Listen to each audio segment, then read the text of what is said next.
Bienvenidos a su programa Construyendo la Verdad. Soy Benito Balam. Y Manuel de Anda, servidor. En esta ocasión vamos a tratar el tema: ¿será posible el triunfo electoral de Andrés Manuel López Obrador y de Morena? Comenzamos con esta paradoja entre creencias y certezas. ¿Podrías iniciar? Claro, cómo no. En realidad, haciendo un poco tratando de explicar por qué la gente actúa de tal o cual manera ante diferentes cuestiones que se le plantean en la vida.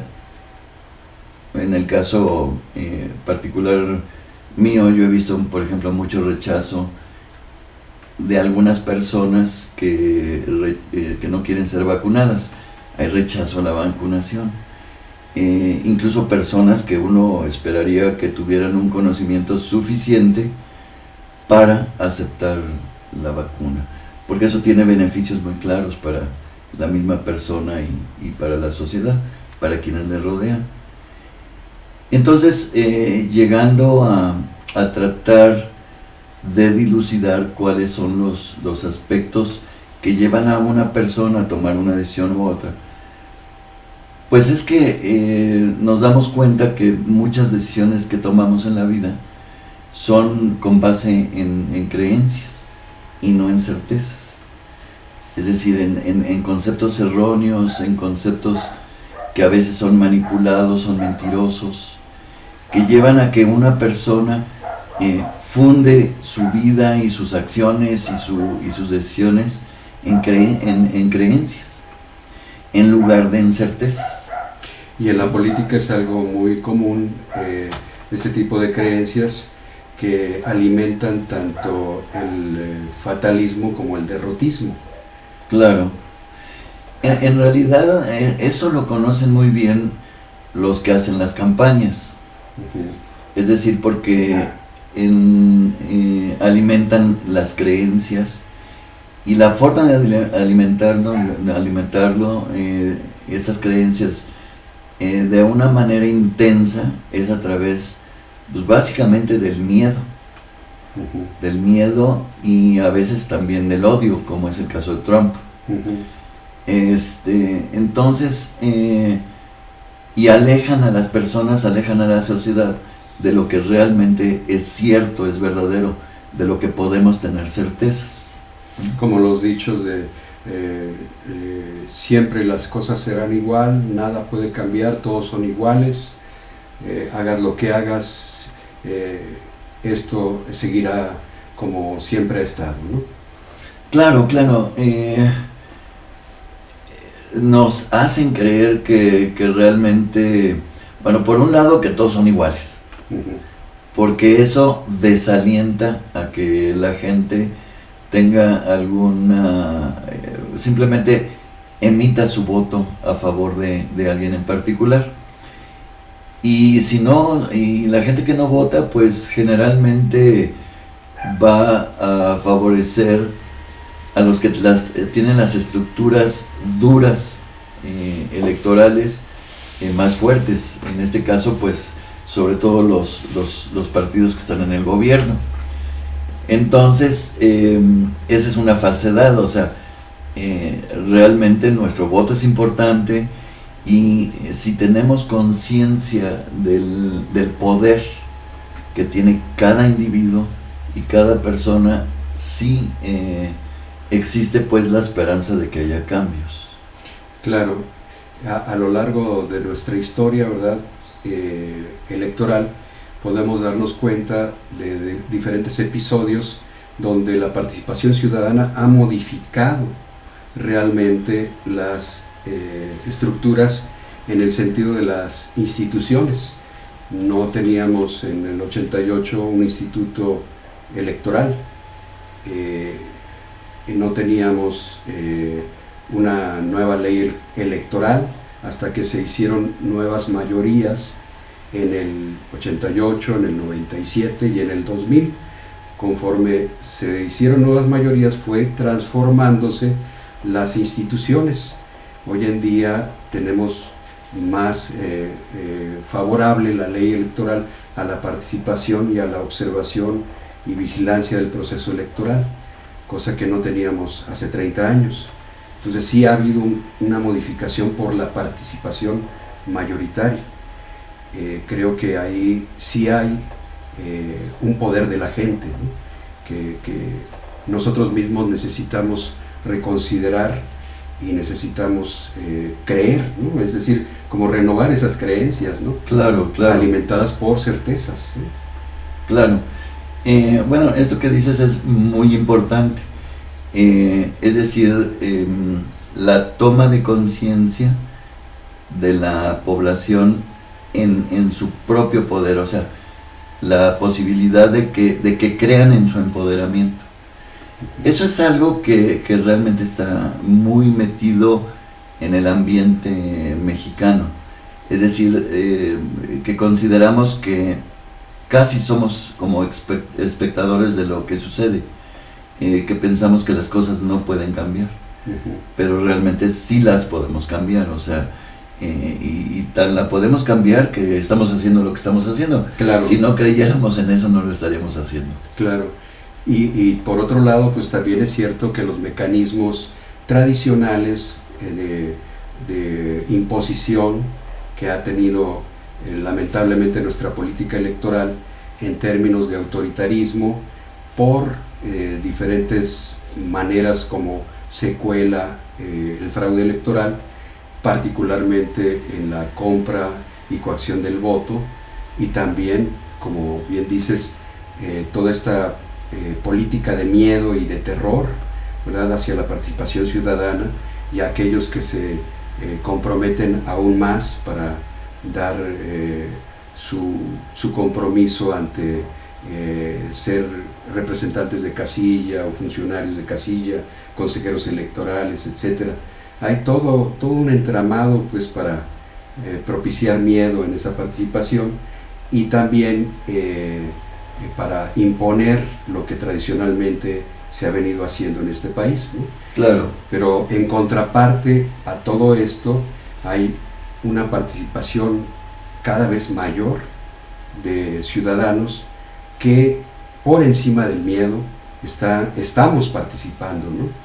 Porque hay una generación de nueva conciencia, la conciencia que se da en la persona, pero también la conciencia que se transmite a través de las redes y a través de la participación social, es decir, una conciencia social renovada, se va dando de manera simultánea, ¿verdad? Es un cambio en la percepción personal y al mismo tiempo de la sociedad que participa, intercambia, comunica, da iniciativas creadoras y todo va creando o vamos construyendo una nueva verdad, ¿no?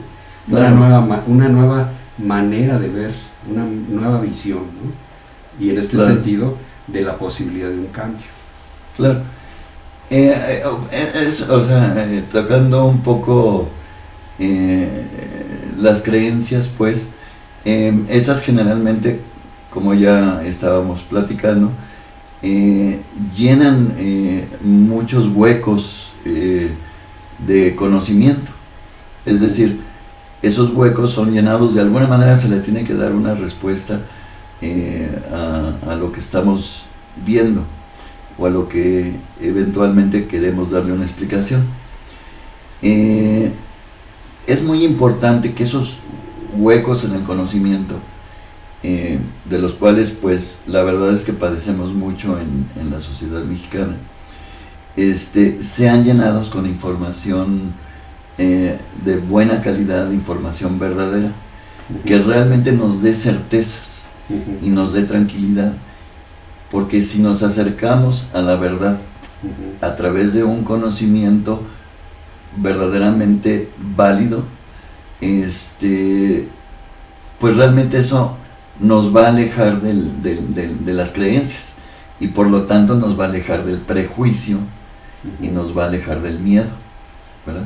Vamos a tener la tranquilidad de la certeza Claro. el poder emitir pues una decisión con una base muy firme en certezas, y eso creo que es muy importante, es una labor de cada quien, ¿no? O sea, elaborarse un conocimiento de buena calidad, no proveniente de los memes, ¿verdad?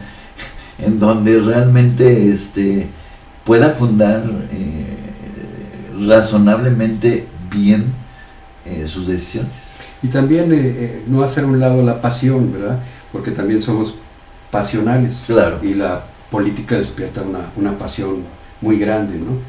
Yo creo que uno de los generadores más grandes que estamos contemplando con todas estas manifestaciones masivas que se están dando en este movimiento que está trayendo López Obrador, tiene que ver con esa pasión por la esperanza, ¿no? Está moviendo, conmoviendo, ¿no?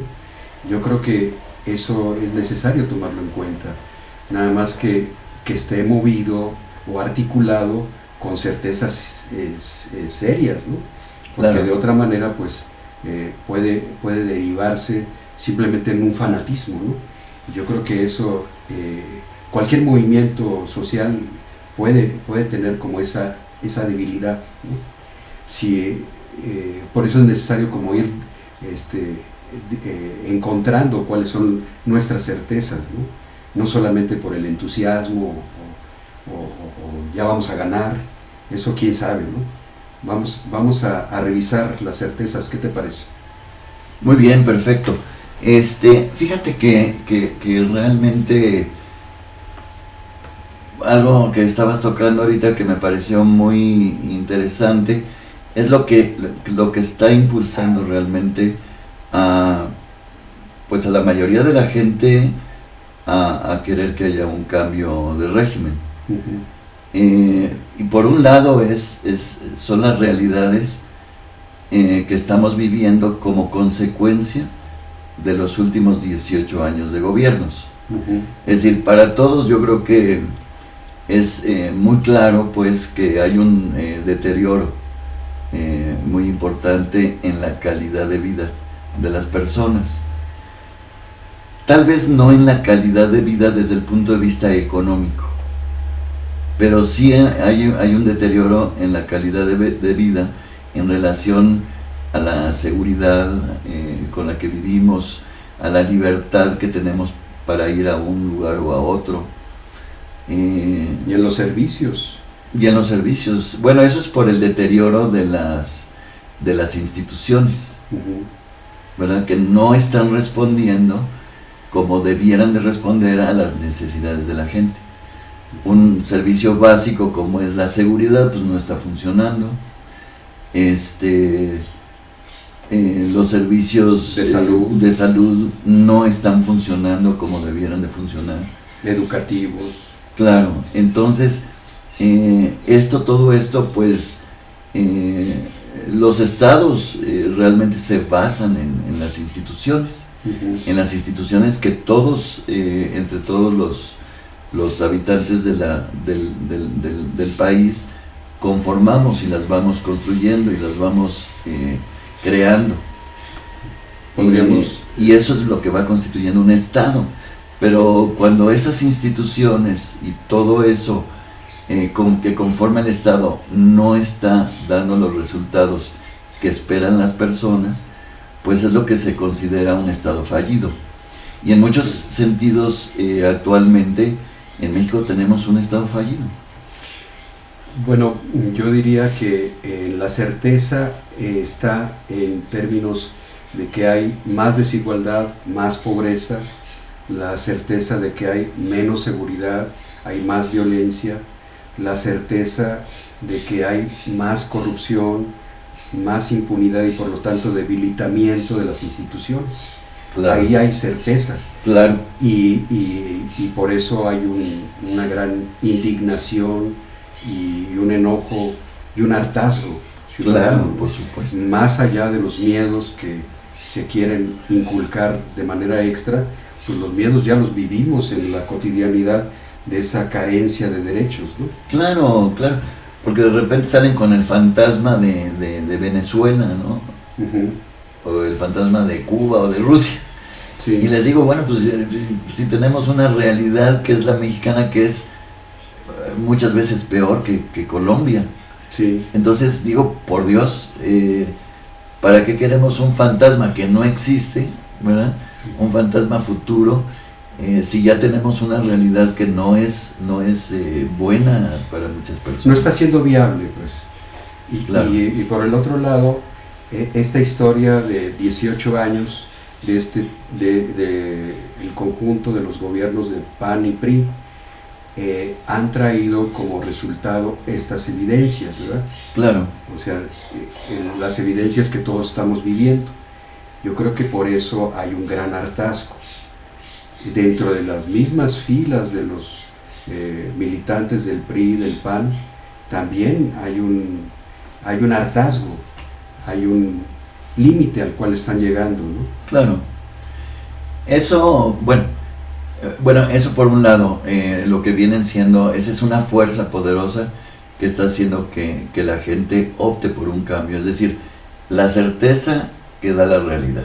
Ujú.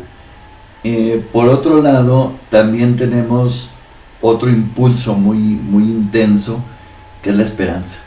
O sea, la esperanza a tener un mejor país, un país más igualitario, con más dignidad, que la gente viva más dignamente dentro del país, que se empiece por un sistema o un régimen diferente en donde no se permita la corrupción. Ujú.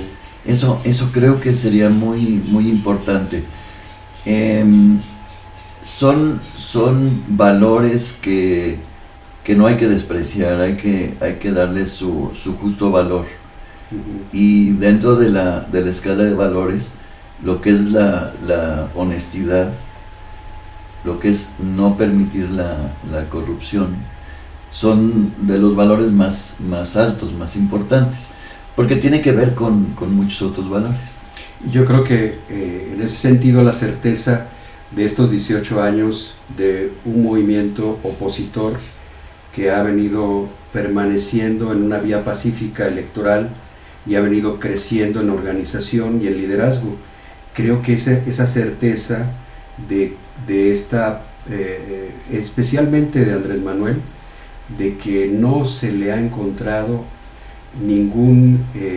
ninguna evidencia de corrupción. Ah, claro que no. Y en ese sentido, ¿verdad? Claro. En ese sentido, esa certeza Sí. da pie a que ese valor de honestidad existe dentro de los políticos, aunque sea una excepción, pero yo diría que no es tan solo la excepción de él, sino la excepción del movimiento social que lo está cubriendo, que lo está cobijando, ¿verdad?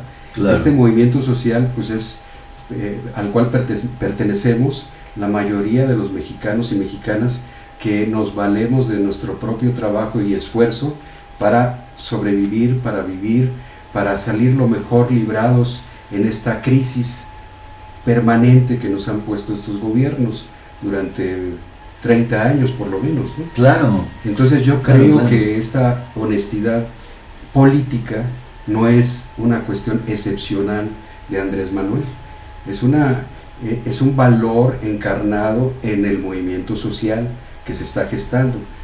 Hay Claro. muchos colaboradores prestigiados dentro del gabinete de Andrés Manuel, Sí. que nos dan pie a confirmar esa evidencia. Claro. Y desde luego pues hay algunas personas impresentables que no estaría yo dispuesto como a poner mi mano en el fuego por ellos, pero son la minoría, ¿no? Claro. O sea, realmente la mayoría de los seguidores de AMLO realmente representa este movimiento social de renovación, ¿no? Claro, el movimiento de renovación, de regeneración nacional, en realidad es un movimiento incluyente. O sea, incluyen incluso diferentes concepciones políticas. diferentes concepciones económicas, diferentes religiones, hay de todo.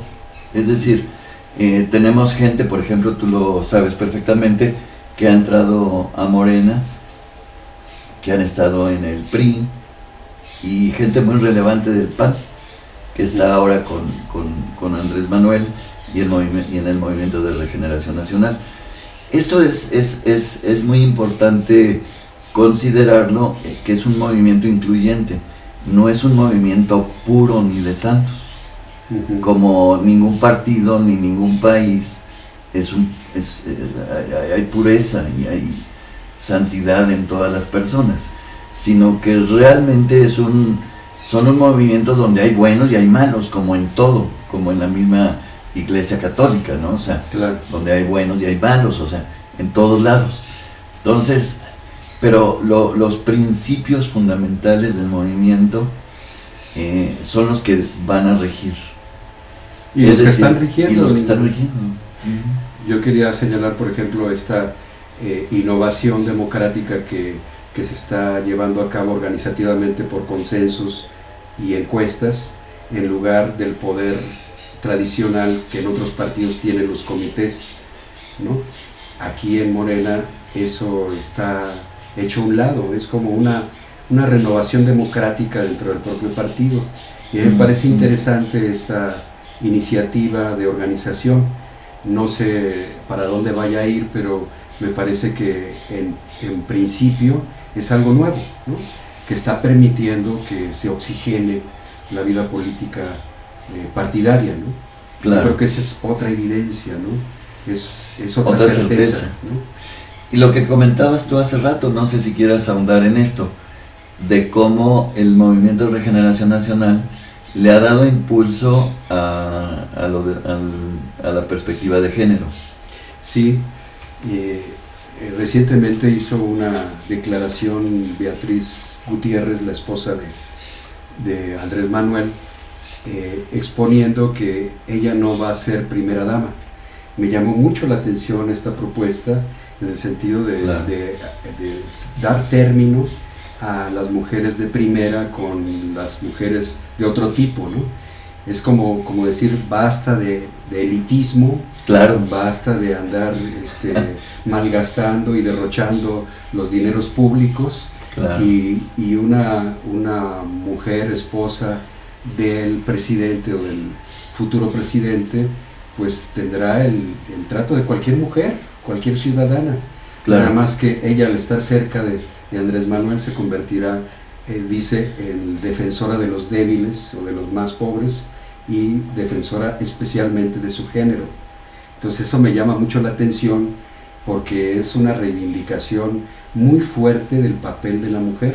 Ella, claro, como líder femenina dentro de todo el movimiento, ¿no? Claro. No se diga la coordinadora Tatiana Cloutier, que también está haciendo lo suyo en una forma también de ser voz del candidato y voz de muchos que no tienen voz, especialmente también de las mujeres. O sea, están ocupando un liderazgo las mujeres en este movimiento, que nos está dando la confianza de que no son solamente los hombres los que llevan la batuta, ¿no? Claro. Como que hay una paridad, ¿no? Y es más, en términos también de los puestos de representación, es un impulso que han dado los gobiernos democráticos desde Andrés Manuel en la Ciudad de México, ¿no? Claro, de hecho lo estamos viendo en el gabinete que ya tiene conformado Andrés Manuel López Obrador, en relación a que hay equidad de género, es decir, la mitad son hombres y la mitad son mujeres.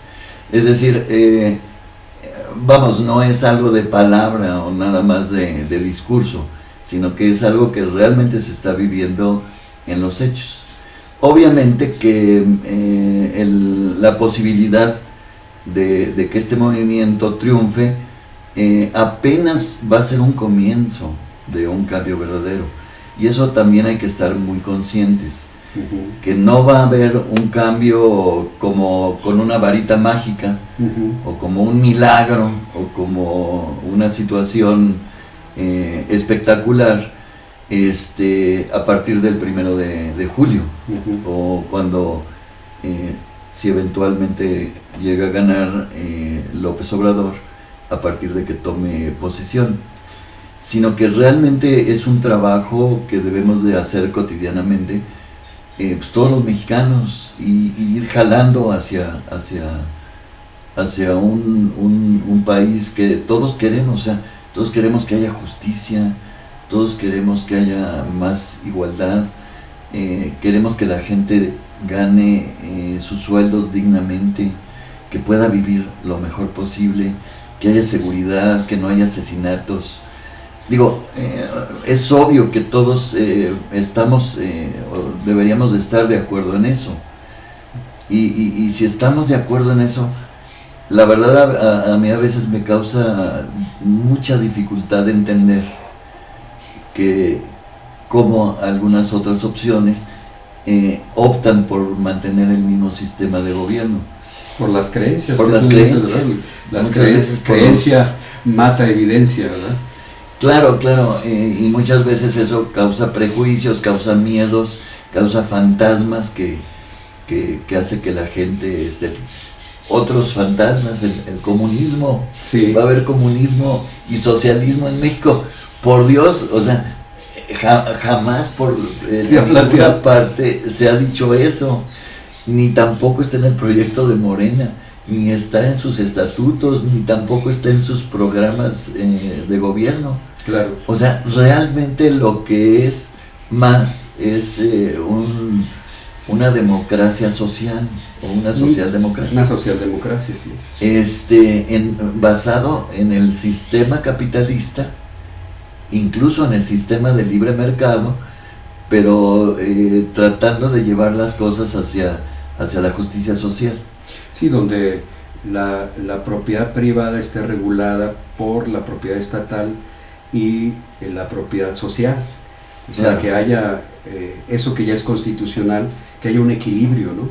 Donde el capital no impere de una manera impune, sino que haya una mediación de un Estado de Derecho donde claro, el trabajo tenga un respeto y una dignidad igual que el capital, ¿no? Claro. Yo creo que ese es el proyecto original de la Revolución Mexicana. Yo creo que por eso lo está retomando López Obrador. No es porque se quiera volver a lo antiguo, sino más bien reconocer que en las raíces de estos luchadores sociales que tuvimos hace 100 años, nuestros bisabuelos, ¿verdad?, o abuelos,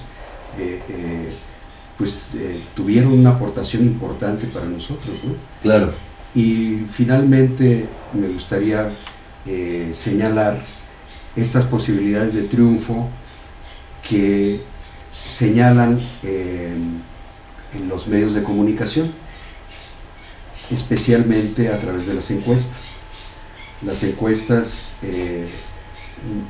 creo que es recomendable que no nos vayamos con la finta de una sola encuesta, ¿no?, por más favorable que sea a nuestra preferencia electoral, sino más bien hacer un balance, como varios analistas lo hacen, de promedio, ¿no?, de promediar las encuestas oficiales y no oficiales, pero que estén de alguna manera garantizables en su trabajo de investigación. Claro. Y que también tengan como ese filtro del Instituto Nacional Electoral, donde podamos ver el promedio de estas. El promedio actual después del segundo debate pues está entre 15 y 20 puntos de diferencia. Andrés Manuel de su más cercano competidor, digo, todavía no llega a ser competidor realmente, ¿no? Claro. Porque competidor estaríamos hablando de que se llevaran 5 puntos, pero no 15 y 20 puntos, ¿no? O sea, ahí hay una gran diferencia en el promedio de las encuestas, y ese es otra certeza en términos de investigación, de probabilidades, lo cual no quiere decir que sea la única certeza. Estamos hablando de las certezas sociales, de las certezas organizativas, políticas, valorales, ¿no? Y también de participación ciudadana en las redes sociales, cosa que se está incrementando justamente porque se va generando entre todos la necesidad de mayor libertad, ejerciendo la propia libertad, ¿no? Claro. Como es el programa que en este momento están ustedes viendo.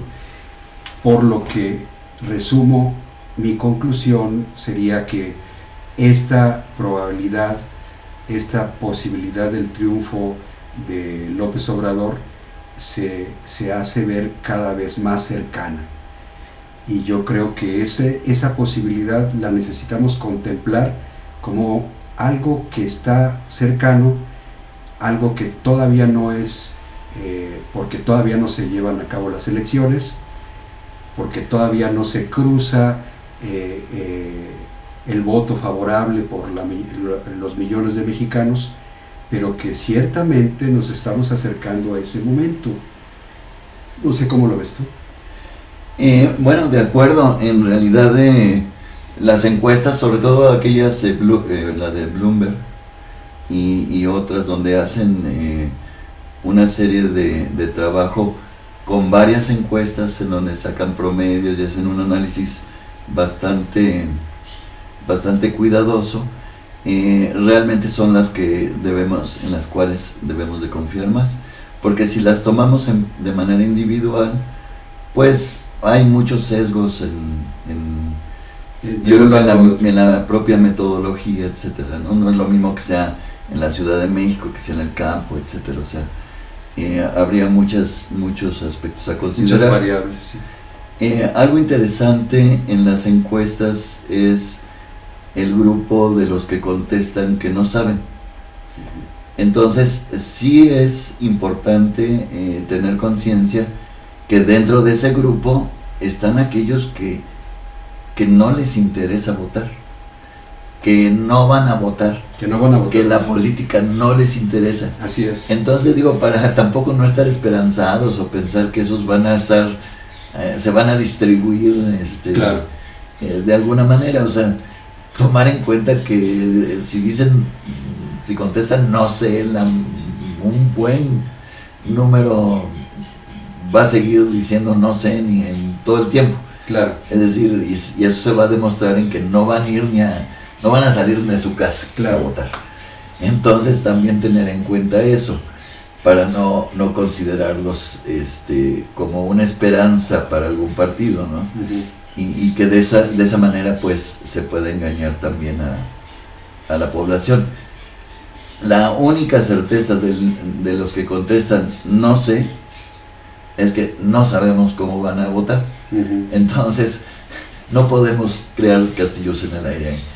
Por otro lado, algo que me parecería muy interesante ya para finalizar es que de acuerdo a las encuestas no va a ganar Andrés Manuel ni Morena, va a arrasar de acuerdo a las encuestas. Entonces, si esto es cierto, si esto ocurre realmente, habría dos escenarios, a ver qué opinas de esto. Un escenario sería que no ganara López Obrador, Uh-huh. sino que alguien de la oposición a López Obrador sea el que quedara en el gobierno.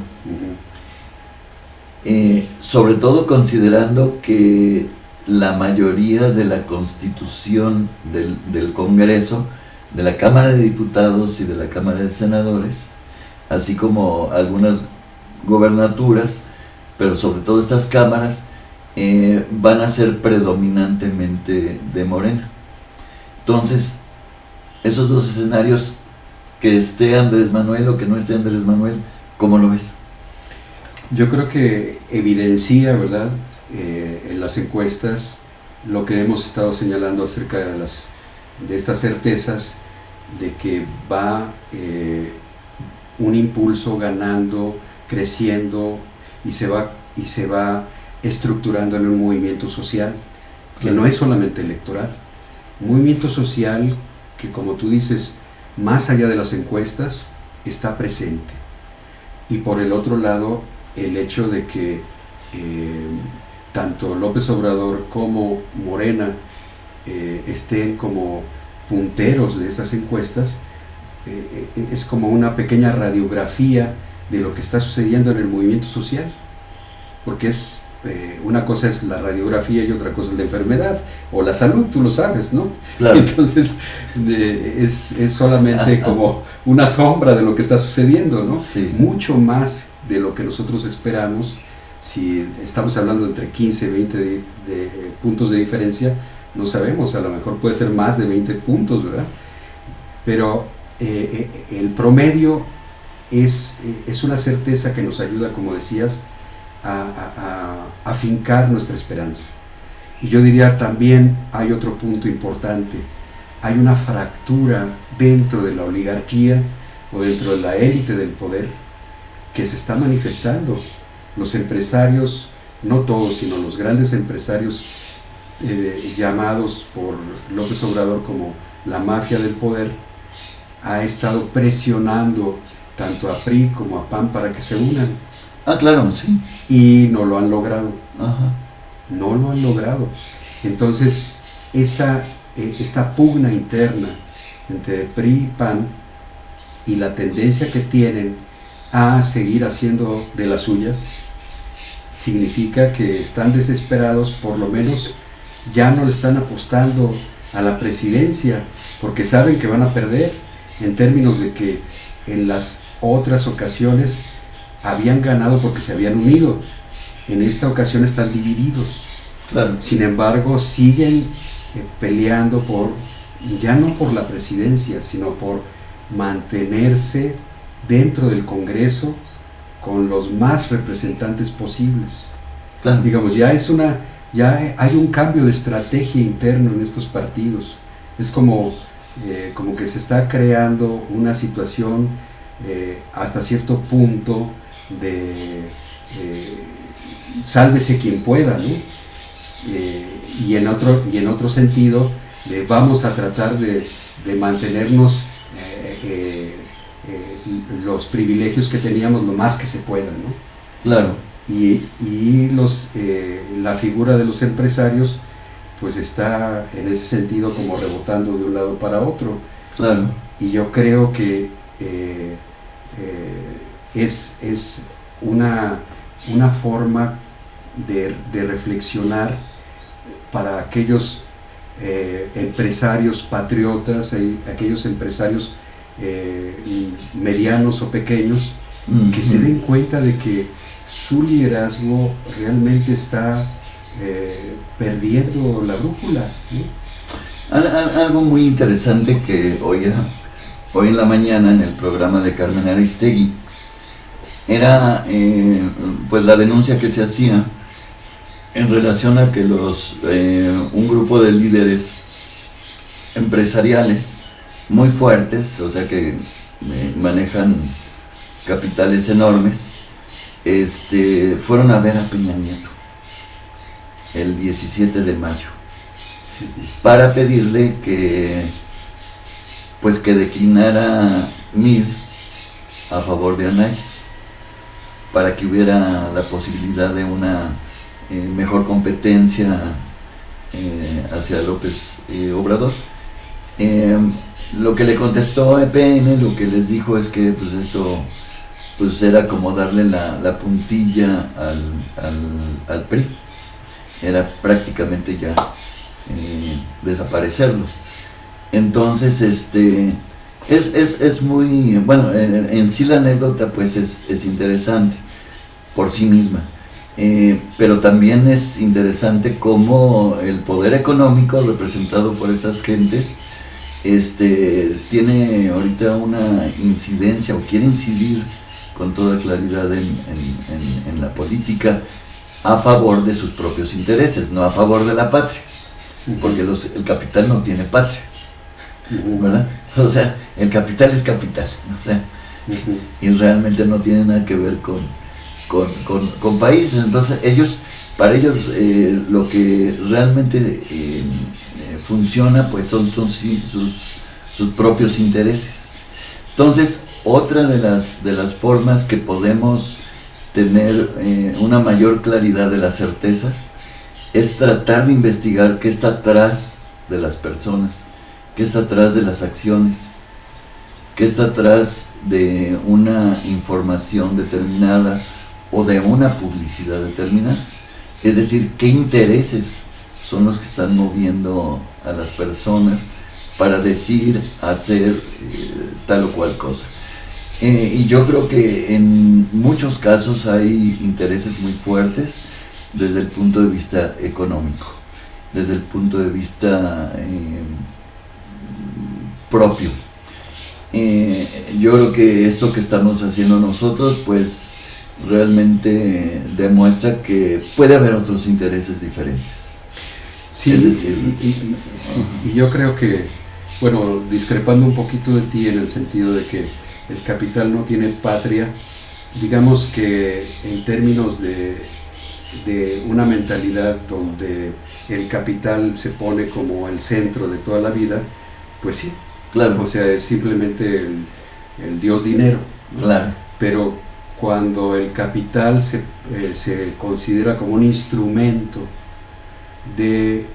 a favor no solamente del interés particular, sino del bien común, donde no solamente está incluido la propia empresa, sino la responsabilidad social ante un pueblo, ante un país, desde mi punto de vista sí hay una posibilidad de ser patriota como empresario, ¿no? claro. Un empresario puede ser patriota cuando dispone al capital como un instrumento de producción, que lo es, pero también como un instrumento de servicio social.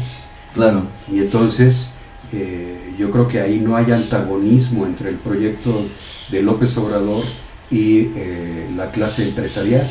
El problema Claro. es que ha perdido el rumbo este liderazgo de unas cuantas familias de capitalistas, ¿no? Claro. Yo creo que ha perdido el rumbo, pero puede redirigirse por la mayoría de los empresarios del país, ¿no? Claro. Claro, estoy de acuerdo contigo. El capital es muy importante para generar una parte del bienestar de las personas, pero tiene que dársele ese enfoque, es decir, el capital al servicio de la gente, Claro. y no la gente al servicio del capital. Exacto. Que es lo que ha venido ocurriendo, que lo importante es el dinero, lo importante es el capital. Y mi comentario iba en el sentido de que los que se fueron a ver a Ernesto Peña Nieto, pues lo fueron, Enrique Peña Nieto, ¿cómo dije? Ernesto. Pues realmente lo hicieron pensando en su capital, o sea, en sus empresas, en sus ganancias. Su interés particular. En su interés particular, y no viendo pues el bienestar común. Por lo menos eso es lo que ha dicho la historia. Cuando ha habido problemas pues en el país, lo primero que salen son los capitales. Y en los hechos, en las certezas, sabemos que el capital no está al servicio de la gente en México. Tan es así que nada más ve el sueldo mínimo que se paga en México. Entonces el dinero no está al servicio de la gente. En ese sentido iba mi comentario. Es todo un tema sí, sería un tema. Vamos a cerrar. Un tema aparte, sí. Si te parece este tema, mi conclusión es de que la posibilidad de que López Obrador llegue a triunfar electoralmente es cada vez mayor, y lo cual no quiere decir que ya sea un hecho. Claro. O sea, el hecho es que dentro del proceso electoral que vivimos hay certezas cada vez más evidentes que nos muestran que este triunfo es posible para el 1 de julio. pero depende de tu voto, depende de nuestro voto, depende de que realmente hagamos cumplir la Constitución y el Estado de Derecho a través de estas instituciones que tenemos y que hemos construido los mexicanos y las mexicanas. Esa es mi conclusión. Perfecto. Bueno, realmente algo muy importante es que decidamos cualquier decisión que tomemos en la vida, en cualquier ámbito, debe de estar fundamentada en certezas, o por lo menos en la mayor certeza posible, que nos lleven a darle una explicación razonable a lo que nos está ocurriendo, a nuestras realidades, y que actuemos en consecuencia. Entonces, vamos, un mensaje es eso, que actuemos con base en certezas y no con base en creencias, que muchas veces están fundamentadas en prejuicios, en miedos y en mentiras. Y otra cosa muy importante es que alguien va a quedar en la presidencia. Es decir, tenemos que también tomar la posición de ciudadanos ante cualquier eventualidad, cualquier tipo de gobierno. Es decir, puede quedar el PRI, puede quedar el PAN, puede quedar Morena. Y realmente tenemos que actuar los ciudadanos con madurez, es decir, seguir construyendo en la medida de lo posible el bien común, el bien de todos, y tomar y trabajar y ayudar a que esta patria salga adelante, ¿verdad? Más allá de quien quede en los gobiernos. Entonces, luchar por tener una mejor patria, ser patriotas, verdaderamente, que eso no es más que el amor a nuestra nación, el amor a nuestros compatriotas, el amor a nuestras familias, a nuestros trabajos, a nuestra naturaleza, todo lo que tenemos en nuestro país, y seguir trabajando en ese sentido. Pues nos despedimos, ¿no? Muy bien, soy Manuel de Anda, servidor de ustedes. Muchas gracias por escucharnos, soy Benito Balán.